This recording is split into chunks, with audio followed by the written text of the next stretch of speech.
Get number of holidays per month in Python.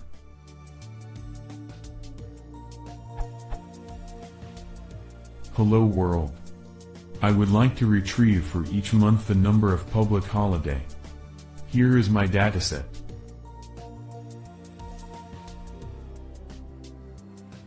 With the following code, I am able to know if the day is a public holiday manually.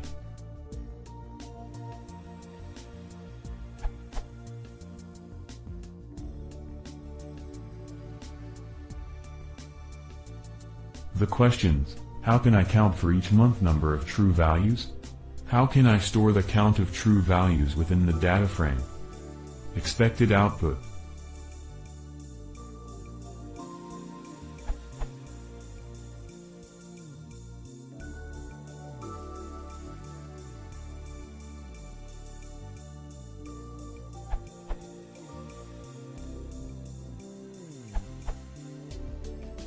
Not sure why, but I get different output in custom function with date underscore range and count matched values by sum and generator.